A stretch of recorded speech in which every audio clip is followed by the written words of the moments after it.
Okay, what's going on? This is Rock Talk from Saigon, Vietnam, Ho Chi Minh City. I had to come on. I'm here in Vietnam now, from Saigon to Hanoi and back to Saigon for another month, and I'm loving it. And I'm telling you something right now, man. I am so embarrassed with the United States. I'm on the news. Basically, Eastern time, we're 12 hours ahead here in Saigon. So when it's 10 p.m., it's 10 a.m. in West Palm Beach, Eastern time. And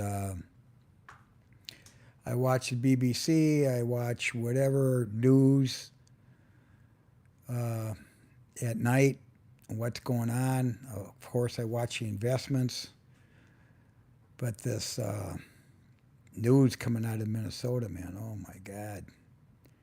Tim Walz and the frauds and the accountability and the threats and what is going on? It's sad, when people are talking about loyalty, losing their jobs in the fourth quarter, which isn't surprising. What's surprising is the professionals that are being let go and the professionals that are not ready to change careers or change their lifestyle. See what I'm saying? But I'm embarrassed of the state of Minnesota. I was born and raised in Minnesota. And here I am in Vietnam. I've been in Florida for 23 years. So I'm accustomed to a red state. And during Ronald Reagan's heyday, I was in business as a conservative, you know? And now you're hearing all this bullshit with Tim Walz, the fraud, the whistleblowers. It's getting worse, man. I'm embarrassed to say I was a Minnesotan, you know? It's pretty sad. So I thought I'd come on YouTube live from Vietnam. I know it's morning hours, so it's either you're at the club working out, you're at work, which you probably don't want to do. You're probably remote now. You might be laid off, you know? You might, do they even have unemployment anymore? I don't even know. There's Sinbad. How you doing, man? So, I don't know. It seems like United States, it's all bad news. Okay, but I do have a story here. I was out with a friend of mine, and she went to look at some shoes, some walking shoes in Nike, locally here. And I just read and heard that Nike got hit with a tremendous amount of tariffs. And Nike is heavily invested in low-cost labor here in Vietnam. And so when she went, she picked out a pair of shoes and told that there was a certain price and a certain discount. So when she went to go pay for it, they changed the price. So the salespeople at the counter had the call because I mentioned to her, I said, listen, that's not right. That's not the price that they quoted you. And to me, once you get a price, it's a promise. And we agreed, or she agreed to the price. Went to their processes. You go to pay at a payment center. So you go to the payment center. And she actually put the shoes on and she was going to wear them because her feet were hurting and she didn't have walking shoes on. So when they scanned the price was about 20% more. So bottom line is they wanted the surcharge, which was the tariffs. Nike's going to get hit with, I think it's 40% or more tariffs. But here's the deal. Vietnam clothing in the cost of living is about 70% less that I've experienced. So if something's $100 in United States, you're talking 30 here, 30, 40. Same product, same everything, probably even manufactured here. And what I really discovered was she was going to pay it. I says, I wouldn't pay it. Why pay it? They promised you a certain price with a discount. And here, her shoes were in the box that they scanned, and the salespeople, and these are kids, these are early 20s, at the counter scanning, and here's the price. They called over the salesman, who was also 22, 23-year-old kid. He says, oh, I made a mistake in front of these two cashiers. I says, I wouldn't pay it. Don't pay it. Let's walk out. They were shocked. I said, listen, you'll find something different. You don't have to get Nike, the Nike brand, And I think she was surprised, and she was Vietnamese. I says, no, they had a promise, they had a price posted, they quoted it, and they changed it at the cashiers because Trump just put a heavy tariff on Nike products. So Nike, to challenge Trump's tariffs, they just upped the price. So that $100 shoe, which are probably more of a sandal, are now $140, and the Vietnamese people are paying that. Fuck that. You know what I mean? So I think I taught her something, and like I'm saying, I don't dispute pricing. If that's the cost, but you have to be honest and ethical. And I know these kids didn't have the right to change policy because they're just working. So we're friendly. They had to take out her shoes out of the box, and she put her shoes back on. And we walked out. I was proud of her. And so I mentioned to her, I says, listen, this is the way business is done. When somebody quotes a price to you and you're willing to pay that, you pay it. But if they change the price at the counter, that reminded me of a deal that I did in St. Paul, Minnesota with 3M. 3M wanted a Hmong family to buy my packaging business because they wanted a minority diversity quota. So they were going to pull the business from me anyway. And they did. So they had to buy it from me, and 3M had a representative, and we went to close on the deal. We had agreed. I had my attorneys write up the documents, and we met on the 33rd floor or whatever it was in Minneapolis of my attorneys. And I've done deals with my attorney before. And, documents are always going to be, 40 pages and so on. So they walk in, the Hmong family walked in. I don't know if they had an attorney with them or whatever, but they wanted to renegotiate the deal. And that's not uncommon when people want to change the deal. That's how deals blow up. But where the strength comes in is when you walk away from a deal. When somebody's not ethical and so on. So I had my attorney, which was a woman. Her name was Terry. I says, Terry, the deal's not agreed upon. And they came to close on the deal. So my attorney had already written up the papers, so there was going to be an invoice for the contract. And the two Hmong representatives were across the table from me. I was there alone with my attorney. I was going to make the deal. And 3M was behind it. 3M was behind it. So I thought, well, they might sustain or they might assist the Mung family to buy my business. So I priced it right to sell because I knew I was going to lose the contract anyway, to due to diversity at the time. Well, they tried to negotiate and they went to reduce the price. I said, Terry, let's go. I kind of expected it, but I was so well versed of how to walk away from deals and terminate deals if they didn't keep their word.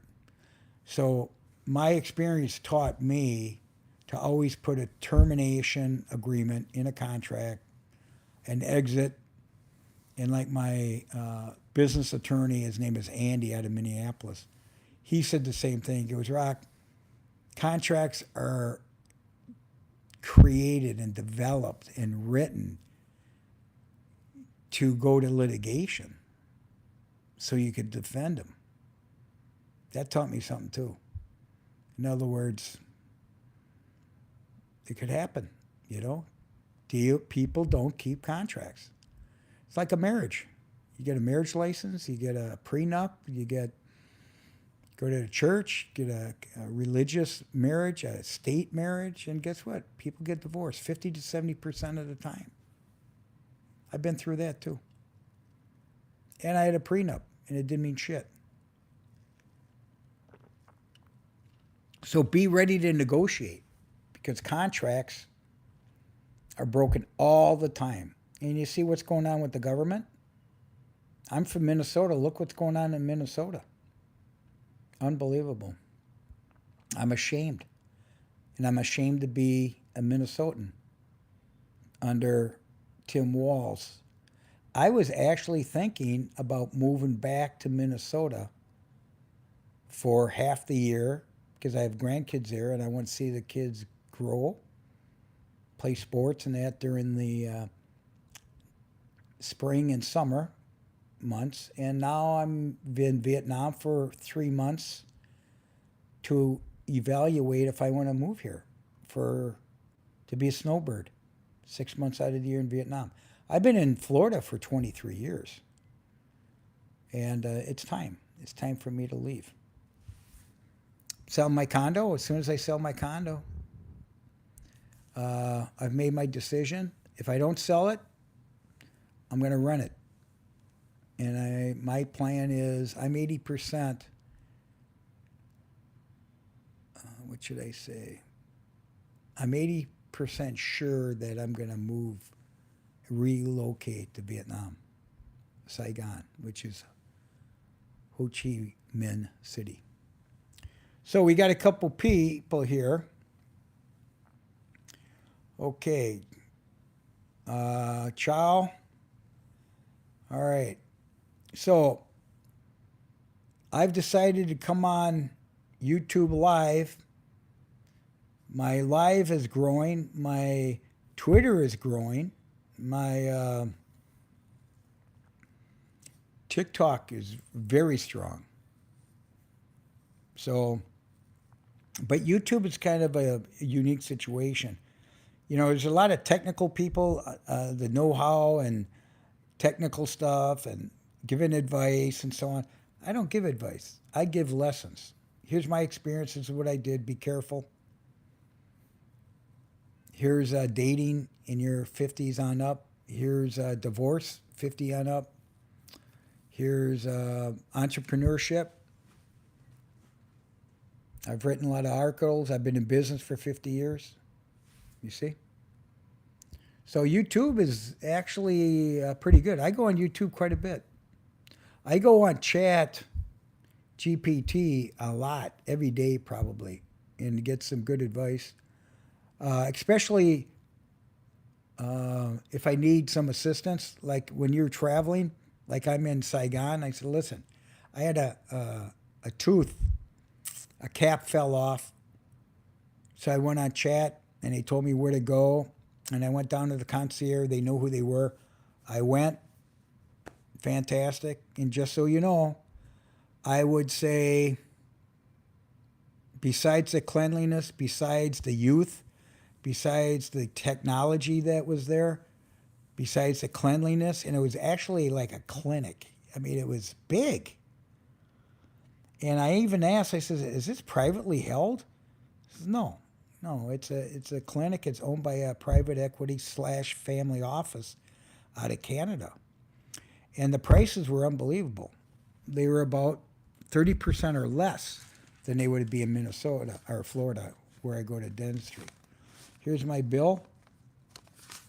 And the invoice is in Vietnam Dong, D-O-N-G, that's their currency. And then US dollar. Unbelievable. Something that would have cost me hundreds of dollars, $500 to $600, was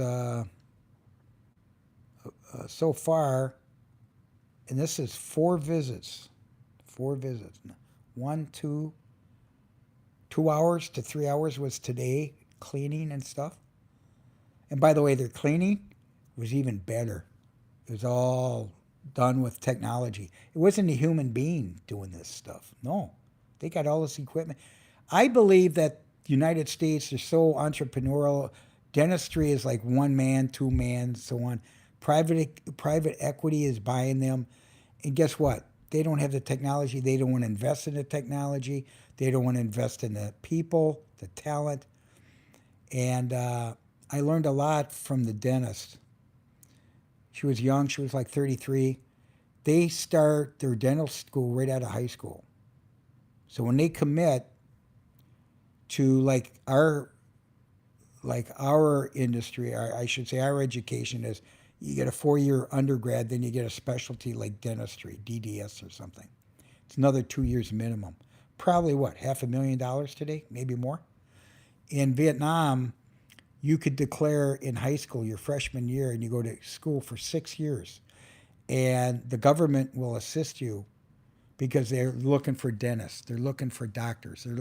You know what I mean? And they said there's an abundance, but what they want to do is they want to encourage the rural education, send them to schools, international schools, to learn English and Vietnamese, of course. Then they go back to their farmland and help their villages, and they hope that they return. So I've heard of that, so I think it's good. But I'm very happy here. Very happy here. I am going to set up a dermatology appointment. It's all done online, by the way. They got the bio of the doctors, location, where you go, online. It's very good. Everything is digital. Your payment, digital. You use your wallet. They print out and they tell you exactly line by line, itemized. Yep. Core buildup, $65. Composite surface, $60. Scaling and oral, blah, blah, blah. Traditional or permanent teeth, $60. I'm telling you, unbelievable. And it's a good experience. You know what I mean? Who likes to go to the dentist? I was there, I was like, wow. There was no danger, you know what I mean? And the pain, are you okay? You okay? I didn't feel anything. You know what was kind of interesting? They have 2 people. They have the dentist and the assistant. The assistant, while they were giving me Novocaine or whatever the deal was, she kept touching my shoulder, the hygienist, while the dentist was numbing me. And I said to myself, I bet you that's a distraction. She's distracting me from the pain of the needle.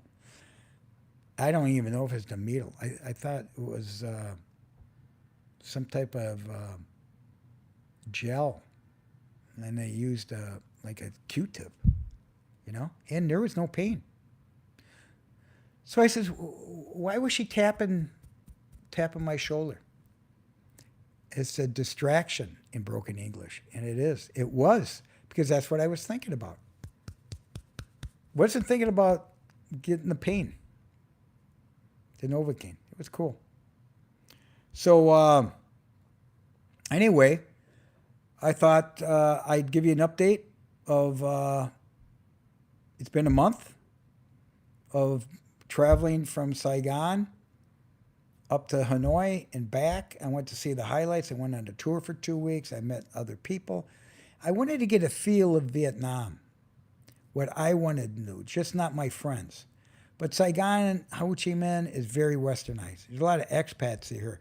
I heard there's like 65,000 expats here, and they go by districts. And so my buddy, who's American, married to a Vietnamese, and has a baby, they're in District 1. Then expats, I think I'm going to lean towards expats section where they have, it's more modernized. They have, what should I say, parks, running. They got basketball, pickleball, tennis, and Americans. And everything is basically Airbnb. So I could rent a 6-month deal. I could do a 1 year, and I'm meeting people. I'm in a hotel right now, so I've been living in a hotel for 2 months. Got a great deal, a 5-star. Okay, a 5-star facility, and its service is unbelievable. The hospitality is outstanding. And you're paying about a third of what the Ritz would cost, or what we would call a 5-star in the United States. In Europe's a little bit more expensive, you know. But you know what I really like about Vietnam? I mean, they're built for hospitality. They're built. They change the linens every day. You don't have to ask. They're very organized. Complimentary water, at least 2 to 4 bottles a day. They do 5 pieces of laundry a day. Okay? Everything's modern. The AC, air conditioning's awesome. What do you call them? The electrical plugs. There's no adapters needed. It's all 220. Isn't that what they call it? 220? I'm not a electronic guy. What else? Food, coffee, Vietnamese coffee is. I'm a coffee guy. Outstanding. The restaurants here, outstanding. Breakfast, outstanding. Porters, concierge. It's a profession. Oh, they open the doors for you too. Seriously, they got women opening the doors as you walk out. And they all smile. Everything's smile. You give them a tip, it's the biggest thing. Seriously. Their food, the gratitude is already built in, and it's only 5%. Yeah. And some people don't tip. I tip on the outside of the check. And everything's electronic. Everything's iPad. You sign off, and they explain exactly what you received. And I'm sure people try to walk away from that, but no, it's all right here. I like that. Very organized. Let's talk taxis. They call it Grab. It's like their Uber. Uber was unsuccessful here in Saigon. In fact, I heard they acquired whatever Uber was selling. Grab, Grab. And Grab is not only scooters, it's cars. But it's faster to get around on a scooter, but I'm not going to ride on a scooter. I'm telling you right now. But let me tell you about Grab. They got a great app, and they built in your credit card, tells you who's going to come up. It's so organized, so professional. But here's the biggest deal.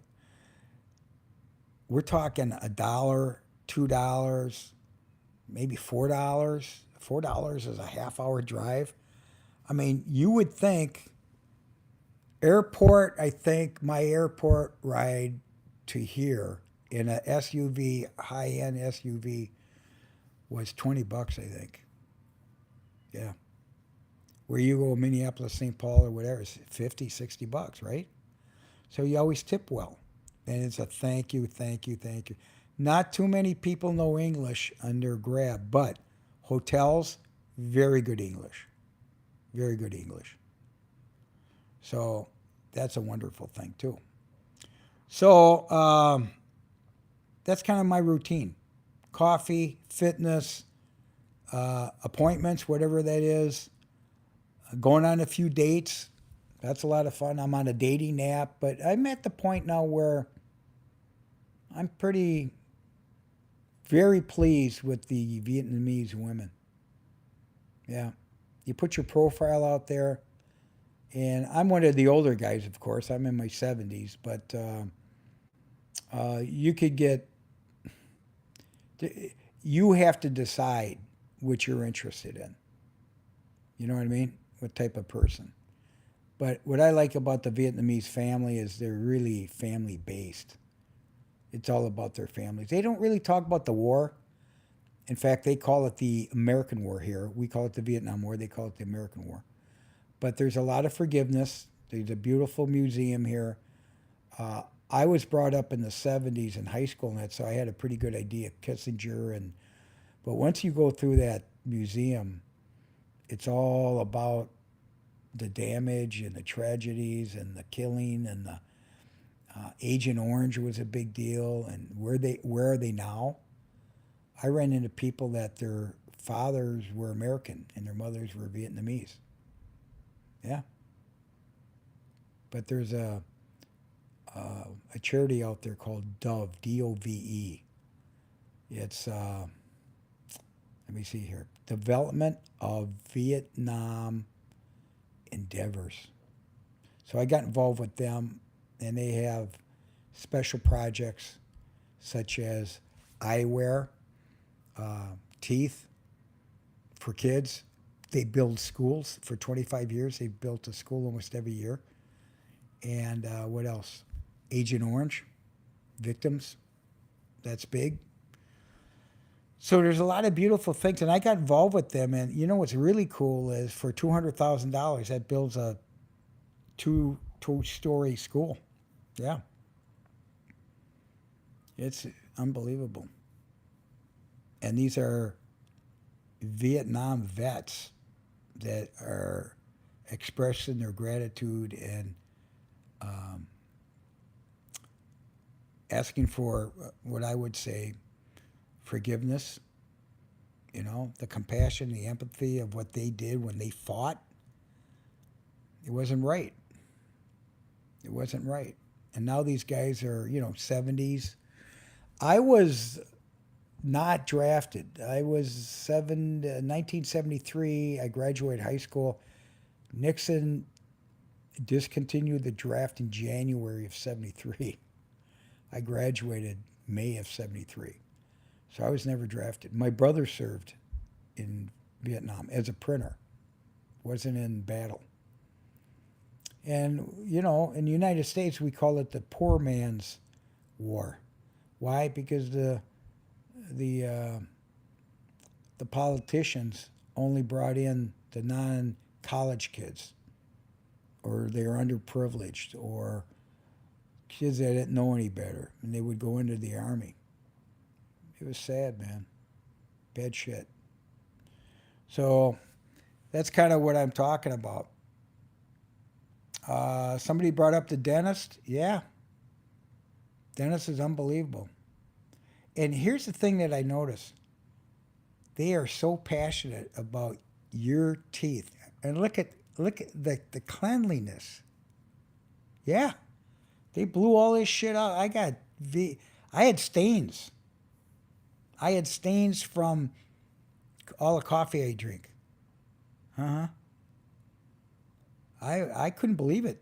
She gave me the mirror. And I went, holy shit. My dentist never did it that way because they're taking the plaque off by hand. These guys blow it shit up. Then they come at and take off a few other things. It was fantastic. I just can't wait to get the cap on. There's no doubt in my mind, I'm not going to my dentist again. I'll come here. This is why I want to be here. Do my dentist work here, do my medical work here. All state of the art. And we all know that when you go to the hospital today in the United States, who's doing all the work? Asians, Filipinos, Vietnamese. You know what I mean? Yeah, that's their livelihood. I looked up how much they make too. Don't forget the cost of living here is a lot less, but it's still it's unbelievable. And this company I mentioned is owned by private equity slash family office, but the owners are out of Canada, and they do multiple facilities. And what's beautiful is they do pro bono work for the underprivileged. And I'm going to talk to Dove about, hey, listen, we should start talking about helping these kids in the rural area with their teeth. Because there's abundance in the big cities, Hanoi and um, Ho Chi Minh or Saigon. But don't forget, they got to travel here. So it's kind of like having a doctor pro bono go out and help these kids. You see? It's beautiful. And that's the thing about Vietnam. They work in collaboration, they work in teams. I had a manicure, pedicure done. They got one on your hands, one on your feet. The manicure, pedicure took almost 2 hours. Yeah. And it was, let me think here, I think it was $30, $35. And I tipped both women with a smile. They know a little, you can't really have a conversation with them, but they know the basics, you know? They know the basics. But I love to be able to talk to them. And I didn't have a headset on or read or anything like that. I just enjoyed it, man. And I watched the process. In Minnesota, I would spend minimum $70 plus tip. And it's my sister's friend, so you got to tip well. And then when I go to manicure pedicure in Florida, it's $50 plus tip. And in both operations are Vietnamese families. Mother, daughter, brother, yeah. Sometimes the kids are walking around. Beautiful. Vietnamese children are beautiful, and they're so cute. I got to get a couple of my YouTube and see me on TikTok. I put a lot of stuff daily on TikTok. But the kids and the events. Let's talk about. I spent Thanksgiving here. I wanted to do that. I went to a restaurant with my buddy. They invited me. They knew of an American company, American restaurant that served traditional turkey, Thanksgiving dressing and stuff like that. I didn't have that. I'm not really big into that. My mother would always have ham, turkey, pasta. I mean, what are you going to eat? You know what I mean? Italians. Turkey, I wasn't a big turkey guy. Now I'll eat turkey only because I know it's good for protein. I like ham too. I like ham more than turkey when I was a kid. But now I look at the nutrition aspect of it. So that was fun. But they kick off, even though the country's Buddhist majority, they have Christians, Muslims, they got whatever. But guess what they all celebrate? Christmas. So Christmas is unbelievable decorations. If you go on my TikTok, you'll notice I take. I was seeing all the installations, and I was in the printing industry, graphics. So I see all the graphics and the windows and the installers and all that other stuff. That was my business with 3M, you know. So it was good. Um, but otherwise, that's about it. Christmas is a big deal. I'm excited about that. I'm scheduled to leave the 28th of December, but I don't think I'm going to go. I got a 90-day visa, so I got to figure out what I'm going to do, you know? So I thought I'd just check in, let you guys know I'm here, and I'll be back. But watch my YouTube. My team's got a what's my team got to do? My team needs to get these videos out there and so on, but they're on holiday too. You know what I mean? So usually I do my own deal, and then I send them to my team, and then they modify and make them into longs and shorts, and then they put the thumbnail together and all that. But the lives I just post, and I know they're good. I know people watch this stuff, but everybody's doing something, you know. So I hope everybody's healthy. I hope everybody's enjoying their life. I hope everybody's employed. I hope the retirees are trying to kind of settle into what they want to do in life because it's a big change. I'm on my 6th year. I think I was 66. Yeah. 66 is when I started working on my retirement. That's how long it's been. Hasn't been easy. And so I'm always searching, you know. You know how people search for love? I'm searching for peace and happiness. But I've been working all my life. I'm I'm a worker. I'm a workaholic. I'm a provider. My kids are all established. I don't want to intervene or be a burden or whatever. I want to be available.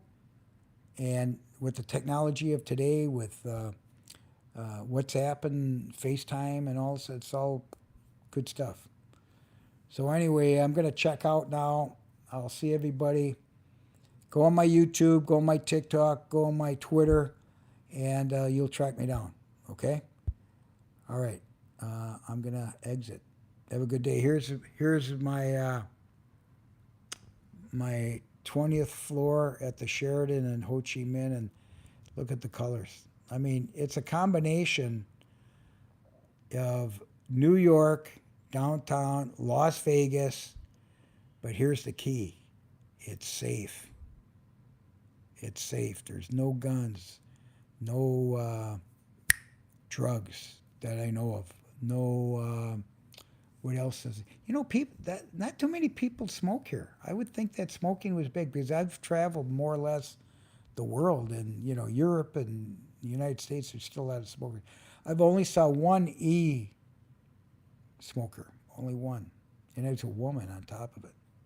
Very classy, and all of a sudden she's blowing out smoke. I'm like, holy shit. What else? No guns. Police? There's no police. There's no gun. I saw one fender bender, and I saw the police taking notes. Everything's really quiet too. You go to I had domestic flights. You go to the gates, people whisper. You go to a coffee shop, people whisper. It's respect. And don't forget, 80% of the 110 million plus people are under 40. Yeah. And you see people from around the world, man. You know? I don't see too many Americans. Or at least they don't talk to me. You know what I mean? And I'm a talker, so if I hear somebody talk English, especially kids, because then we talk business, we talk school, we talk about their future, what they want to do, and so on. And that's what I want to do. I want to mentor kids. I've been mentoring, coaching others in leadership for years, so might as well do it pro bono, you know? And what else don't I see? Well, crime. You feel safe. I could go out right now, no problem. Get a cup of coffee. I don't know if everybody's open 24/7, but it sure feels like it. And it's very quiet, you know, to me. During the day, a lot of action, but I'm in a hotel that you don't hear anything. Very westernized. Um, I feel healthier here too. If people are in shape, they eat well, you know. Not only the food, maybe they starved, maybe they're poor, you know. And that's why I love them even more because I know I received opportunities in my lifetime. They don't get the breaks, generation after generation. And that war, the wars that they've been in, it's like a startup. These people are starting up everything, man. Now, I'll just mention what I learned from one of the tour guides that I was on over the last month was their GDP. Their GDP number one is electronics. They're well known. In fact, they call Saigon the Silicon Valley of Vietnam. So they outsource electronics. Taiwan, Japan, China, United States, South Korea. See, they got a Musk here too. I know it's called the VinFast Group, and he does everything: cars, electronic cars, restaurants, hotels. Big time guy. And so we got number one. They educate their kids through STEM, which is science, technology, engineering, and math. And once they get into international school, they go around the world if they get help to extend their schooling. But it's not easy to get a working uh, or immigrate to the United States, is what I'm hearing. It's sad to say, sad to hear that. I would think it would be easier. Okay, so besides electronics, number two is food. And I'm in the packaging industry, so I know what the packaging is all about. And they got the resources, they got the farms for thousands of years, and it stays in the family, you know. And their beef is good here too. I've had their beef. I like their beef. And then number three, let me think here. Textiles. That's the other thing I'm into. Shirts, you know. They got the raw materials. They got the talent to sew them. They got the low cost, right? Right? And so when I go buy something now, I only buy made in Vietnam. Even though they might get the raw materials from China, they manufacture and design in Vietnam. And number four is where I'm at, tourism. You see? Tourism. So those are the four money makers here in Vietnam. And that's what the kids concentrate on. In fact, when I talk to the hotel uh, workforce, they go to college for hospitality. It's you get a degree for that. It's business. It's good business because they're always dealing with the people, and their English is good. Okay. Okay. I'll say good night from Saigon. I'll talk to you again soon. Check me out on YouTube. Check me out on TikTok and Twitter. Okay. God bless you.